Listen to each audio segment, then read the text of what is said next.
हैं आज के मुद्दे की। देश की दो परीक्षाएं नीट और जी इन दिनों अचानक सुर्खियों में आ गई हैं और बेशक इसकी सबसे बड़ी वजह इन परीक्षाओं को लेकर जारी सियासत है। सत्ता पक्ष और विपक्ष दोनों आमने सामने हैं। विपक्ष पूछ रहा है कि छात्र छात्राओं की जिंदगी को दांव पर लगाकर कोरोना काल में परीक्षा की क्या जरूरत है, जबकि परीक्षा कराने पर अड़ा सत्ता पक्ष उसका कहना है कि परीक्षा के दौरान संक्रमण से सुरक्षा के पुख्ता इंतजाम किए जा रहे हैं और स्टूडेंट्स का साल बर्बाद नहीं होना चाहिए।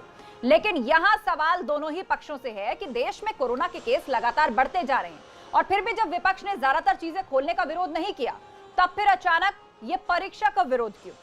वहीं अगर सरकार कोरोना काल में सुरक्षित परीक्षा का दावा करती है तो फिर उससे सवाल ये कि हाल ही में बीएड प्रवेश परीक्षा के दौरान वो अपने दावों पर खरी क्यों नहीं उतर सकी। परीक्षा पर पॉलिटिक्स क्यों? क्यों नीट और जेईई परीक्षा पर दो खेमों में बटी सियासत? सत्ता और विपक्ष आमने सामने क्यों? क्या विपक्ष का विरोध मजबूरी या फिर जरूरी? कोरोना काल का हवाला देने वालों में विरोधाभास क्यों? कोरोना काल में परीक्षा जरूरी क्यों? क्या सत्ता पक्ष को स्टूडेंट्स की जिंदगी की चिंता नहीं? जब अनलॉक में खुला सब तो परीक्षा से ऐतराज क्यों? संक्रमण से सुरक्षा के सरकारी वादे पर भरोसा नहीं? ज्यादातर स्टूडेंट्स परीक्षा देने के लिए तैयार, अभिभावक भी तैयार, तो फिर दिक्कत कहां? क्या विपक्ष के विरोध से दबाव में आएगी सरकार? उत्तर मांगे प्रदेश। और इस पर चर्चा के लिए हमारा पूरा गेस्ट पैनल हमारे साथ जुड़ गया है। आपको इंट्रोडक्शन हम कराने जा रहे हैं। नेहा शालिनी दुआ बीजेपी प्रवक्ता हमारे साथ हैं। इसके अलावा सुरेंद्र राजपूत कांग्रेस से, अनुराग भदौरिया प्रवक्ता समाजवादी पार्टी, बजरंगी पांडे हमारे साथ जुड़ रहे हैं, नीट के अभ्यर्थी हैं प्रयागराज से। इसके अलावा विक्की खान है, छात्र नेता हैं और कंप्लेनेंट भी है। आप सभी पैनलिस्ट का बहुत बहुत स्वागत है। लेकिन सबसे पहले सवाल अनुराग भदौरिया जी आपसे, क्योंकि समाजवादी पार्टी के जो नेता हैं वो सड़कों पर हैं। कल भी राजभवन का घेराव किया ऐसे मुद्दे को लेकर, आज भी सड़कों पर नजर आ रहे हैं। तो बड़ा सवाल यही है कि सरकार अगर आश्वासन दे रही है कि परीक्षा केंद्रों में पूरे इंतजाम होंगे, कोरोना से बचने के लिए सरकार सभी कदम उठाएगी, सुरक्षित माहौल देगी, तो फिर यह विरोध क्यों? क्या सरकारी इंतजामों पर आपको यकीन नहीं है या फिर ये एक राजनीतिक मौका है, ये एक मुद्दा है जिसे विपक्षी पार्टियों ने उठा लिया? देखिए, सरकार के इंतजाम का तो आप अच्छी तरह जानती हैं। जिस तरह से हाल है देश का, उत्तर प्रदेश का, सरकार तो बहुत बड़े बड़े वादे करती है कि हॉस्पिटल में सारी व्यवस्थाएं हैं। फिर भी आपने देखा होगा कि इनके गवर्नमेंट हॉस्पिटल्स में ज्यादातर जो बड़े लोग हैं, जो कैबिनेट मंत्री स्तर के भी लोग हैं, वो ज्यादातर जब कोरोना से संक्रमित होते हैं तो मेदांता चले जाते हैं। और आप जानते हैं कि उत्तर प्रदेश की हॉस्पिटलों की हालत क्या है, कोरोना के केसेस कितने उत्तर प्रदेश के अंदर आ रहे हैं, इससे किसी छुपा हुआ नहीं है। तो ये हालत उत्तर प्रदेश की है। या देश की भी हालत देखो तो आज 33 लाख के करीब कोरोना के केसेस हो चुके हैं और करीब 55,000 से ज्यादा लोगों की मौतें हो चुकी हैं। उसके बावजूद भी अगर सरकार इस जिद पे अड़ रही है कि हमें लोगों की जान खतरे में डालनी, मैं पूछना चाहता हूँ, लोकतांत्रिक तरीके से अगर समाजवादी के लोग अपनी बात कहने के लिए जाते हैं सरकार के पास, तो सरकार क्या लाठियों से पीटेगी उनको?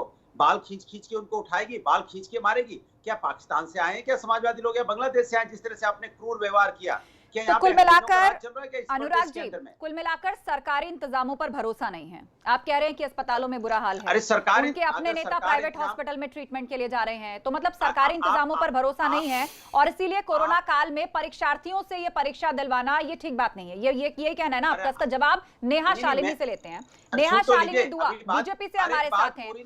मैंने सुन ली सर आपकी बात, लेकिन इसका जवाब नेहा से लेना जरूरी है। अनुराग जी मैं आगे भी आपके पास आऊंगी, लेकिन पहला पॉइंट आपने उठाया है कि क्यों बीजेपी के नेता प्राइवेट अस्पताल में जाते हैं, इसका जवाब लेना जरूरी है। मैं आगे लौटूंगी, लेकिन इस पॉइंट पर जवाब नहीं। सर प्लीज करने दीजिए, पूरी बात करने दीजिए, मुझे 5 सेकंड और दे दीजिए जी।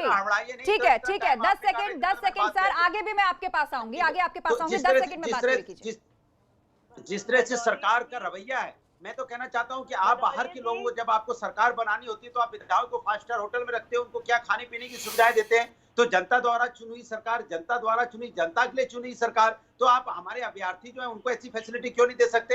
बेचारे कोरोना काल में कहां से आएंगे? ना बसेस चल रही है, ना ट्रांसपोर्टेशन की सुविधा है, वो कैसे कैसे कितनी कितनी दूर से आएंगे? उनके लिए व्यवस्था कीजिए, आप ट्रांसपोर्टेशन दीजिए उनके लिए बसेस लगाइए, रहने के बढ़िया होटल में इंतजाम कीजिए, उनको वही व्यवस्था दीजिए ना जो आप अच्छा ठीक है, मतलब व्यवस्था दुरुस्त रखे सरकार, विधायकों को देते हैं। विधायक से ज्यादा नेहा शालिनी दुआ जवाब दीजिए इस बात का, जैसे अनुराग भदौरिया कह रहे हैं कि अभ्यर्थियों के लिए इस तरह की व्यवस्थाएं क्यों नहीं? स्वास्थ्य सेवा जिस पर कॉन्फिडेंस नहीं है विपक्ष को, और उसका कहना है कि अभ्यर्थियों के लिए क्यों नहीं इंतजाम ऐसे हैं, क्यों उस तरह के माहौल में परीक्षा कराने जा रही है? मतलब विश्वास क्यों नहीं है सरकारी इंतजामों पर? जी आस्था जी, पहले तो मैं भदौरिया जी को कहूंगी कि मुद्दा एनईटी की परीक्षा का है, तो ये मुद्दा भटका क्यों रहे हैं? तो नेहा शालिनी की आवाज हम तक नहीं आ रही है, इस बात का भी मैं आपको जवाब दूंगी।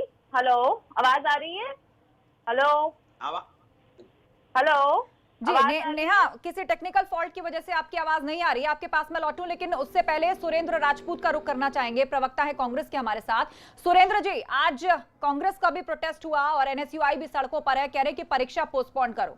ये वक्त ऐसा है, देखिए विपक्षी पार्टियां एक तरफ तो कह रही है मेट्रो खोल दीजिए, bus, railway, swimming pool, gyms, hotels, restaurant सब खोलिए, फैक्ट्रीज, ऑफिसेज में काम होना चाहिए, तो परीक्षा कराने में क्या एतराज है? मतलब सरकार की दलील है छात्रों का ये 0 ईयर नहीं जाना चाहिए, उनका साल खराब नहीं होना चाहिए। हम इस दलील से सहमत हैं आस्था कि छात्रों का सेशन 0 नहीं होना चाहिए, लेकिन आप इस चीज को देखिए कि सरकार एक तरफ कह रही है कि हम सब खोल रहे हैं, विपक्ष विरोध नहीं कर रहा है, लेकिन सरकार ये भी तो देखे ना कि स्कूल नहीं खुल रहे हैं, कॉलेज नहीं खुल रहे हैं, यूनिवर्सिटी नहीं खुल रही है, प्राइमरी स्कूल नहीं खुल रहे हैं, और उसका हम समर्थन कर रहे हैं कि इन सब चीजों को नहीं खोला जाना चाहिए, कि छोटे बच्चों का मामला है, वो सोशल डिस्टेंसिंग नहीं रख सकते हैं।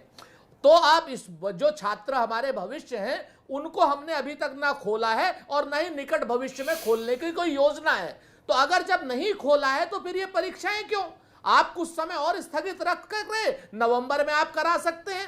26 से 27 लाख अभ्यर्थी हैं, आपसे बताएं आस्था जी, उसमें जो सबसे बड़ी प्रॉब्लम है 7 सेंटर बिहार में है और 17 सेंटर उत्तर प्रदेश में है, और लाखों विद्यार्थी इन 17 सेंटरों में देंगे, कैसे सोशल डिस्टेंसिंग होगी? और कम से कम एक के साथ एक अभिभावक आएगा तो लाखों अभिभावक सड़क मैं पर ऐड करना चाहूंगी यहाँ पर 8% मैं ऐड करना चाहूंगी पॉजिटिविटी रेट। एजुकेशन मिनिस्ट्री की तरफ से ये ऑफिशियल स्टेटमेंट आया है कल ही कि सेंटर्स बढ़ाए जाने की बात है, सेंटर्स को बढ़ाए जाने की बात है। जी नेहा, आपकी आवाज अब मिल पा रही है। अब आप बताइए जो सवाल अनुराग भदौरिया पूछ रहे थे, क्यों कॉन्फिडेंस नहीं है सरकारी इंतजामों पर? आस्था जी, मैं सबसे पहले भदौरिया जी को ये कहना चाहूंगी, क्या कांग्रेस आप क्या फिल इन द ब्लैंक जो के भी लिए बोल रहे हैं, मेरे ख्याल से कांग्रेस के प्रवक्ता हैं, बात पूरी नहीं आने मुझे देना मौका चाहते। दीजिए, 20 सेकंड दीजिए। सुरेंद्र जी, आपकी बात मैंने सुनी और वो सवाल नेहा पर भी मैंने फॉरवर्ड किया है, और नेहा की आवाज पहले नहीं आ पा रही थी, अब कलेक्टिवली वो आपका भी अनुराग जी का दोनों का जवाब साथ में देंगे। सवाल जब चाहे पूछ ले और जब चाहे रोक दे, अगर भाजपा का प्रवक्ता आ सर जाए वक्त की कमी है, आप सबके पास मुझे आना है, आप सबको मुझे मौका देना है, आगे भी मैं आपके पास लौटूंगी। एक बार नेहा जवाब पूरा कर रहे हैं। स्टूडेंट्स ने आवेदन दिया हुआ है एनईटी की परीक्षा के लिए। आप जब बातें पूरी नहीं करने देना चाहती तो कहां से कोई बाद में मौका आप देंगे? पोस्टपोन कर लेते हैं तो 25 लाख आपके, 25 लाख अगले, 50 लाख बच्चों का भविष्य जो है वो दाव पे लगेगा। सीटें, भविष्य जो है वो दाव पे लगेगा, सीटें उतनी होंगी, अगले साल भी सीटें तो वही रहेंगी, तो ये तो बढ़ तो नहीं जाएंगी। 50 लाख बच्चों के जो भविष्य है, अरे भाई इनको ये समझाइए ना कि हम स्थगित करने की बात नहीं कर रहे, पोस्टपोन करने की बात कर रहे हैं। आप 25 लाख आवेदन आए हुए हैं, आपको जानकारी नहीं है, जिनका भविष्य दाव पे लगा हुआ है। मैंने कहा ना आपको जानकारी नहीं है। पास हो गया और इंतजाम मैं कह रहा हूँ कि आप कड़े करे नहीं है, कैसी बातें कर रहे हैं? सवाल कुछ करो, जवाब तो लीजिए। अगर इंतजाम में कोई कमी होती तो सरकार इतने सारे स्टूडेंट, अरे कहाँ से सुन ले आपकी बात? जब हम कह रहे हैं कि हम स्थगित करने की बात नहीं कर रहे, हम कह रहे हैं कुछ समय बाद कीजिए। कि यूनिवर्सिटीज कब खुलेंगी? यूनिवर्सिटी खुलने का तो कोई गारंटी है नहीं कि यूनिवर्सिटीज कब खुलेंगे, इंस्टीट्यूट कब खुलेंगे। आप एग्जाम करवा लीजिए, एग्जाम कराने में जो रोजगार हो गए, फैलेगा, उसकी जिम्मेदारी कौन लेगा? आज जब हम चाहते हैं कि सारे इंतजाम अच्छे करके प्रधानमंत्री नहीं, इस तरह नहीं। देखिए, सब लोग एक साथ बोल रहे हैं, किसी की बात कन्वे नहीं हो पा रही। आप सब लोग एक साथ बोल रहे हैं, किसी की बात कन्वे नहीं हो पा रही है। कुल मिलाकर मुद्दा यही है, सरकार परीक्षा कराना चाहती है, विपक्ष चाह रहा है कि इसको पोस्टपोन करे। लेकिन मुझे लगता है कि नीट के अभ्यर्थी जो खुद सेंटर में है इस मामले में, उनका भी व्यू पॉइंट लेना बहुत जरूरी है। बजरंगी पांडे हमारे साथ जुड़े हुए हैं प्रयागराज से। बजरंगी, आप बताइए, इसको पोस्टपोन करना सॉल्यूशन है, या जिस बात को नेहा कह रही है कि सीटें तो उतनी है, अगले साल क्राउड डबल हो जाएगा? क्या मत है आपका, क्या चाहते हैं आप?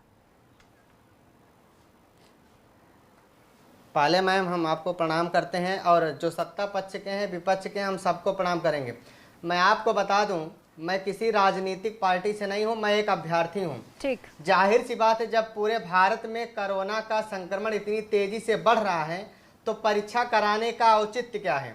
क्या सरकार इस परीक्षा में बहुत बड़ी धांधली करना चाहती है इसलिए परीक्षा करा रही है, या फिर वो बहुत संक्रमण को और ज़्यादा बढ़ाना चाहती है? क्योंकि जब जनसंख्या के मामले में हम सबसे ज़्यादा हैं तो संक्रमण के मामले में भी हम सबसे ज़्यादा होने वाले हैं। ऐसा सरकार की क्या ये विचारधारा है? निश्चित रूप से मैं आपको बता दूं, कोई सुविधा नहीं। सरकार करीब बस चला रहे हैं। 28 लाख अभ्यर्थियों को आप कितनी बसों में बैठाएंगे? आप करें सेंटर पे अभी बीएड का एग्जाम हुआ, अब मैं आपको बता दूं, बीएड का एग्जाम हुआ, बीओ का एग्जाम हुआ, आप आधे से ज्यादा बच्चे परीक्षा छोड़ दे रहे हैं। क्यों? इसका सरकार ने कभी इस कारण का पता लगाया कि बच्चे परीक्षा क्यों छोड़ रहे हैं? क्या कारण है परीक्षा छोड़ने का? बस केवल सरकार चाह रही परीक्षा करा दे। हम मतलब आपका ये कहना है कि कोरोना से निपटने के जो इंतजाम सरकार की तरफ से किए जा रहे हैं वो काफी नहीं है। और आपने बीएड परीक्षा का हवाला भी दिया। विक्की खान जी हैं, छात्र नेता हैं, कंप्लेंट भी इस मामले में। विक्की जी, दोनों पहलू सामने आ रहे हैं। स्टूडेंट के नजरिए से मैं बात करूं, विक्की जी, बजरंगी जी, मैं विक्की जी से अब सवाल पूछ रही हूँ, उनको भी मैं डिबेट में लेकर आ रही हूँ क्योंकि वो छात्र नेता है और कंप्लेनेंट भी इस मामले में। छात्रों से जुड़े हुए दो अहम पहलू सामने आ रहे हैं। एक तो सरकारी इंतजामों में कॉन्फिडेंस नहीं, बात हो रही है कि बीएड की जो परीक्षा हुई उसमें भी यही सब देखने को मिला। और दूसरी बात ये कि जी और नीट, इसके अंतर्गत जितनी भी सीटें हैं उनकी संख्या लिमिटेड है। और आप भी जानते हैं कि अगर इस साल एग्जाम नहीं होते, कोरोना चल रहा है, पोस्टपोन करेंगे, कितनी आगे इसको लेकर जाएंगे डेट, अगली हो सकता है कुछ परीक्षा में छात्र ना भी आए, तो अगले साल सीटें तो उतनी रहने वाली हैं, कंपटीशन बढ़ जाएगा, अभ्यर्थी और बढ़ जाएंगे। तो आखिर क्या सॉल्यूशन है? जी जी जी जी सबसे बड़ा जो सवाल है मैं ये कहना चाहूँगा, जिंदगी रहेगी तो तमाम परीक्षाएं देंगे हम लोग, क्योंकि जो वर्तमान का हालात है, पूरे देश में कोरोना का संक्रमण जो है बहुत भयावह रूप लिया हुआ है। और इस समय जो है आप 22 मार्च को जो लॉकडाउन हुआ, लॉकडाउन के बाद जो है तमाम कोचिंग संस्थानें बंद, आवागमन के साधन नहीं है, प्रतियोगी छात्र अपने अपने घरों पर मौजूद हैं, तमाम समस्याओं से जूझ रहे हैं, पूरा का पूरा लॉज वगैरह सब खाली है। तो इस समय जो है मुझे नहीं लगता कि आप जो है परीक्षा करा के, इस समय करा के कुछ एक नया संदेश देना चाहते हैं, क्योंकि 25 लाख लोग जब सड़कों पर आएंगे तो 25 लाख लोगों से आप अपील कैसे कर सकते हैं कि सामाजिक दूरी का जो है आप वो करिए, प्रयोग करिए, क्योंकि 25 लाख लोगों से 25 लाख लोगों के परिवार जुड़े हुए हैं। तो ये लेकिन हाल ही में सरकार ने कहा है कि हम सेंटर्स बढ़ाएंगे, क्या उससे भी कोई खास हेल्प नहीं होने वाली? सरकार ने कहा है कि हम सेंटर्स बढ़ाएंगे, कल ही एजुकेशन मिनिस्ट्री का ये स्टेटमेंट आया कि हम सेंटर बढ़ाएंगे तो भी तो केंद्र तो बढ़ेगा, लोग तो एक ही जगह बैठ के परीक्षा देंगे। प्रतियोगी छात्र जो है एक जगह इकट्ठा होंगे, एक जगह इकट्ठा होकर परीक्षाएं देंगे। बीएड की प्रवेश परीक्षा हुई है मैडम, उसमें जो है 17 कोरोना पॉजिटिव पाए गए हैं। अब सोचिए 17 कितने 1700 लोगों तक पहुंचाएंगे, तो ये हालात ठीक है। तो मतलब छात्र नेता है विक्की खान, मामले में कंप्लेनेंट है, उनका ये कहना है कि जान रही तो ऐसी कई परीक्षा हम आगे भी दे लेंगे। ब्रेक का वक्त हो गया है, मैं आप सभी के पास लौटूंगी, ब्रेक का वक्त यहाँ पर हो गया, आप सभी पास लौटूंगी। तो छात्र नेता कह रहे हैं जान रही तो आगे भी परीक्षा देंगे, लेकिन इसके उलट मैं आपको दिलचस्प फैक्ट बताऊं तो अभी तक 20 लाख से ज्यादा स्टूडेंट्स इसका एडमिट कार्ड जो है वो डाउनलोड कर चुके हैं, मतलब परीक्षा देने के लिए तैयार है। छोटा सा ब्रेक, कई और पहलुओं पे बातचीत होगी, पूरा गेस्ट पैनल हमारे साथ बनाए।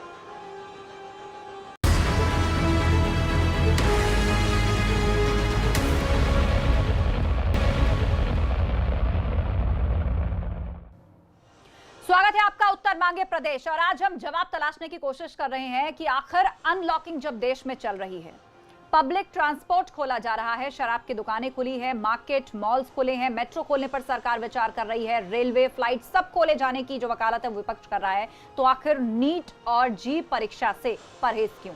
और पूरा गेस्ट पैनल हमारे साथ है। नेहा शालिनी दुआ बीजेपी से, सुरेंद्र राजपूत कांग्रेस, अनुराग भदौरिया हमारे साथ समाजवादी पार्टी से जुड़े हैं। इसके अलावा 2 छात्र नेता और अभ्यर्थी बजरंगी पांडे और विक्की खान भी हमारे साथ हैं। अनुराग भदौरिया जी, सवाल यही कि एक तो आपने स्पष्ट कर दिया कि सरकारी तैयारी पर आपको भरोसा नहीं है, बीएड परीक्षाओं का यहाँ हवाला दिया गया। आप कह रहे हैं कि हम इसको स्थगन की बात नहीं कर रहे, हम पोस्टपोन करने की बात कर रहे हैं। लेकिन जितने भी मेडिकल के जानकार, विज्ञान के जानकार है, वो सभी मान रहे हैं कि कोरोना की जो अभी पीक है वो आनी बाकी है और एक हमें भविष्य के हिसाब से एक ऐसी परिस्थिति सोचकर भी रखनी होगी। कितना पोस्टपोन आप करवाएंगे? मतलब अगस्त तो खत्म हो गया, 4 महीने का वक्त बाकी है, सीटें उतनी ही हैं, तो अगली बार कंपटीशन डबल हो जाएगा। तो क्या ये 0 ईयर होने दिया जाए स्टूडेंट्स का? क्या सरकार ने ये तय कर लिया कि यूनिवर्सिटी कब खोलने वाली है? क्या सरकार ने तय कर दिया कि कॉलेजेस कब खोलेगी? क्या सरकार ने तय कर लिया स्कूल कब खुलेंगे? जब आपको ये नहीं पता कि कॉलेज कब खुलेंगे, स्कूल कब खुलेंगे, तो एग्जाम क्यों करेंगे? भदौरिया जी नहीं कह रहे, जनता की और बच्चों के भविष्य की और उनकी जिंदगी की बात है। कहते हैं ना, जान है तो जहान है, जिंदगी को पहले बचनी चाहिए। प्रधानमंत्री को एक ताकत है कि जान है तो जान है, वही मैं कह रहा हूँ, जान है तो जान है। तो आप बच्चों की जिंदगी से क्यों खेलना चाहते हैं? तो आपने बच्चों की जिंदगी के लिए क्या आपने ट्रांसपोर्टेशन की सुविधाएं दी है क्या? आप बताइए, 25 लाख बच्चों के ट्रांसपोर्टेशन की सुविधाएं दी, रुकने की व्यवस्थाएं की आपने, उनके लिए खाने पीने रहने की व्यवस्थाएं की आपने? अरे जब आपको सरकार बनानी होती है तो विधायकों के लिए 5 स्टार होटल में व्यवस्था कर देते हैं और ये जनता द्वारा चुनी सरकार, जनता की चुनी सरकार, आप उन बच्चों के लिए 5 स्टार होटल में व्यवस्था क्यों नहीं कर सकते? उनको रहने खाने की व्यवस्था क्यों नहीं कर सकते? उनको सिक्योरिटी क्यों नहीं दे सकते कि भैया वो साफ सुथरे आएंगे, एग्जाम देंगे और चले जाएंगे? इसके पहले भी आप एग्जाम हुआ था, हमने देखा था किस तरह से बच्चे झूल के आए थे। आप ट्रांसपोर्टेशन की सुविधाएं दीजिए ना उनको रहने पीने खाने की व्यवस्थाएं दीजिए ना, वो एग्जाम देने आएंगे। आप उनकी रिस्पॉन्सिबिलिटी लेने से भागते हो। आप स्कूल कॉलेज कब खोलोगे ये नहीं बताना चाहते, आप कब खोलोगे, उनके इंस्टीट्यूट कब खोलोगे, यूनिवर्सिटीज कब खोलोगे ये नहीं बताना चाहते, बट एग्जाम लेना चाहते। देखिए, मामला सुप्रीम कोर्ट तक भी पहुंचा है। एक मिनट, अनुराग भदौरिया जी और नेहा शालिनी दुआ, मामला सुप्रीम कोर्ट तक भी पहुंचा। हालांकि पुनर्विचार याचिका दोबारा गई है, मामला सुप्रीम कोर्ट तक भी पहुंचा और सुप्रीम कोर्ट ने भी कहा है कि देश के सब कामों को रोका नहीं जा सकता, देश के सब कामों को रोका नहीं जा सकता। और ऐसे में ये जो इम्पोर्टेंट एग्जामिनेशन है, elite institution, top most institution से जुड़े हुए जो एग्जामिनेशन है, इनकी सीटें उतनी ही रहती हैं हर साल। एक तरफ विपक्ष मांग करता है कि जी आप जिम क्यों नहीं खोल रहे, स्विमिंग पूल क्यों नहीं खोल रहे, मार्केट्स क्यों नहीं खोल रहे, ऑफिसेस खुले, फैक्ट्रीज खुले, एग्जामिनेशन ना हो। तो सवाल यही है कि क्या ये सिर्फ विरोध करने के लिए विरोध है या इसके पीछे वाकई परीक्षार्थियों का हित है? एक मिनट, मैं सुरेंद्र राजपूत जी को लेकर आना चाहूंगी, सुरेंद्र राजपूत जी के पास मैं जाना चाहूंगी। नेहा शालिनी, अनुराग भदौरिया जी, सुरेंद्र राजपूत जी को मैं यहाँ पर लेकर आना चाहूंगी। सुरेंद्र जी, आपने भी कहा कि ये जो परीक्षा है इसको पोस्टपोन किया जाना चाहिए, ठीक। राजस्थान में आपकी सरकार है, यहाँ पर प्री डीएलएड का एग्जाम होने जा रहा है, 6 लाख से ज्यादा स्टूडेंट उस एग्जाम को करने जा रहे हैं। क्या वहां आपने आवाज उठाई? क्या वहां आपने मुद्दा उठाया? कैसे मैनेज करेंगे? बोलने के लिए आप आई हैं तो आप बोलते रहिए, फिर हम बोलेंगे तब भी आप बोलोगे। सुरेंद्र राजपूत जी, हर जगह पर एक ही आवाज उठाएंगे, हम इस मुद्दे पर राजनीति नहीं कर रहे हैं। पहली बात, हम पूरी तरीके से छात्रों के साथ रहेंगे, छात्र हितों में रहेंगे और अगर इस तरीके की परीक्षा राजस्थान भी कराएगा तो उसके ऊपर भी दबाव डालेंगे कि उसको स्थगित करके कुछ समय बाद कराए जब कोरोना का पीक निकल जाए। एक बात। दूसरी बात, मैं आपको आस्था बता दूं, ये परीक्षाएं हो क्यों रही हैं, सरकार कराना क्यों चाहती है? एक्चुअल में ये इसलिए कराना चाहती है कि वो जो मैनेजमेंट कोटा है ना, प्राइवेट इंस्टीट्यूशन का जो शिक्षा माफिया आज की डेट में भारतीय जनता पार्टी के नेता हैं, उनको मोटी मोटी फीस और कैपिटेशन चाहिए और वो सेशन इसलिए नहीं उसको करना चाहते हैं, वो चाहते हैं कि एग्जाम हो जाए, लड़के सेलेक्ट हो जाएं, उनसे हम कैपिटेशन ले लें, उनसे हम फीस बहुत गंभीर आरोप लगा रहे हैं आप जेब भर जाए, छात्र पढ़े या ना बहुत गंभीर आरोप आप लगा रहे हैं, मैनेजमेंट कोटे का और सेटिंग का आरोप आप सीधे राज्य सरकार पर लगा रहे हैं। 1 मिनट बचा है मेरे पास, नेहा शालिनी फटाफट जवाब दीजिए इस बात का। नेहा शालिनी फटाफट जवाब दीजिए इस बात का। सुरेंद्र जी इतनी झूठी बातें बोल रहे हैं ना, यही तो मुझे हैरानी है कि विपक्ष झूठ क्यों फैलाता है, झूठ की राजनीति कर रहा है। अरे झूठी बातें बोलने का ठेका क्या सिर्फ भाजपा ने ले रखा है? आप ही बोलेंगे? आपको मालूम है मैनेजमेंट कोटा कितना होता है? आप झूठी बात मत फैलाइए। आप नेशनल, आप हाँ बिल्कुल कह रहा हूँ कि आपके नेता शिक्षा माफिया है। झूठी बातें बोल आपके रहे हैं। नेता शिक्षा यहाँ माफिया झूठी हैं। कोई जगह नहीं सारे है। साउथ आप में, ये सच सारे बोलिए। सेंट्रल में 25 लाख सारी आवेदन एजुकेशनल बच्चों के इंस्टीट्यूट आए आपके हैं, हैं तो ये और परीक्षा उसमें आप कराने मोटी के मोटी लिए फीस और सरकार ने कैपिटेशन कदम फीस लेना उठाए। चाहते हैं, अगर इसलिए 25 आप लाख ये आवेदन एग्जाम नहीं कराना आते, चाहते हैं। तो शायद हम सोचते कि इसे डिले कर दिया जाए, इसे पोस्टपोन कर दिया जाए, लेकिन जब इतने सारे बच्चों ने किया तो उनका भविष्य कोई मायने अरे नहीं भाई, रखता। आपको 25 लाख जानकारी आवेदन कोई ही मायने नहीं नहीं है। आपके लिए रखते। आप विषय आपके लिए पढ़ सिर्फ करके ही आपकी नहीं जिद आई। मायने रखती देखिए, है। शिक्षा माफिया का जो क्या बड़ा आप आरोप सिर्फ सुरेंद्र मायने राजपूत जी रखते आप लगा रहे या हैं, आपको शिक्षा माफिया का बहुत बड़ा जो आरोप लगा रहे हैं ना, एक काउंटर आरोप मैं भी बता देती हूँ। कहा यह भी जा रहा है कि जितने भी कोचिंग इंस्टीट्यूट माफिया हैं उनका दबाव है कि एग्जाम ना होने दिया जाए क्योंकि कोचिंग क्लासेस नहीं चल पाई। एक आरोप ये भी है, लेकिन दुर्भाग्य की स्थिति ये है कि परीक्षार्थियों का क्या होगा? क्या उनको लेकर सिर्फ राजनीति होगी? उनके लिए कोई सॉल्यूशन होगा? ये इस वक्त एक बड़ा सवाल है। आप सभी पैनलिस्ट का बहुत बहुत शुक्रिया इस चर्चा में शामिल होने के लिए। इस खास शो में फिलहाल इतना ही। आगे की खबरों के लिए आप बने रहिए एबीपी गंगा के साथ।